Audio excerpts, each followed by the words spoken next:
വല്യപ്പ പ്രായമായ ഉപ്പയോ ഉമ്മയോ രോഗിയായി തളർന്നിരിക്കുമ്പോ ഒരു പരിപാടി ഉണ്ട് ആളുകൾക്ക്. എങ്ങനെ മാ കണ്ണു തുറക്കി, ഇതാരാ വന്നതെന്നറിയോ?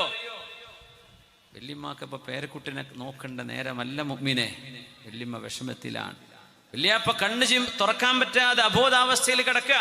അപ്പൊ പറ, വല്യപ്പ കണ്ണുറക്കി, ഇതാരാ വന്നത് അറിയോ? പേരറിയോ? നാടറിയോ? ഒന്ന് പേര് വിളിച്ചു.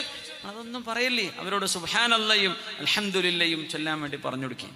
ഇനിയിപ്പോൾ അവരറിഞ്ഞിട്ടും കാര്യമില്ല, അവർക്കത് ഓർക്കാനും കഴിയില്ല. വെറുതെ ആ വല്യപ്പ ഉമ്മയും വിശ്രമിക്കുമ്പോൾ അവരെ ഉണർത്തി പിടിച്ച് എഴുന്നേൽപ്പിച്ച് ഇരുത്തി വന്ന ആളെ കാണിച്ചു കൊടുക്കലാണോ നിങ്ങൾ ചെയ്യുന്ന വലിയ പുണ്യം? അങ്ങനെ ഒരു ക്രിട്ടിക്കൽ സ്റ്റേജിലുള്ള ഒരാളെയും നിങ്ങളത് ചെയ്യരുത്. അവിടെ തസ്ബീഹ് ചൊല്ലിക്കൊടുക്കിൻ, കലിമ ചൊല്ലിക്കൊടുക്കിൻ, അവർക്ക് ഖുർആൻ ഓതി കൊടുക്കിൻ. അവർക്ക് അല്പം ബോധമുണ്ടോ? കണ്ണു തുറക്കാൻ ചിലപ്പോൾ പറ്റൂല. അവരോട് പറയണേ, മാ ഞങ്ങൾക്ക് ദ്വാരക്കണേ, വല്യമ്മ ഞങ്ങൾക്ക് ദ്വാരക്കണേ, വല്യപ്പ ഞങ്ങൾക്ക് ദ്വാ ചെയ്യണേ. അത്ര പറഞ്ഞാൽ മതി. നിങ്ങളെ പേരും നാടൊന്നും പറഞ്ഞിട്ടോ അതൊന്നും ദിക്റല്ല. നിങ്ങളെ പേര് ദിക്റ? നിങ്ങളെ നാട് പറഞ്ഞാൽ ദിക്റാവോ? അവരല്ലാഹുലേക്കുള്ളൊരു ചിന്തയില്ല. അവരിനി ദുന്യാവുക്ക് തിരിച്ചു വരൂല എന്ന ഓർമ്മയിലാണ് കിടക്കുന്നത്. അവർക്ക് എന്ത് നിങ്ങളുടെ പേര് ഹിഫ്ളാക്കിയിട്ട് എന്ത് കിട്ടാനാ? അതുകൊണ്ട് അവരെ ബുദ്ധിമുട്ടാക്കരുത്.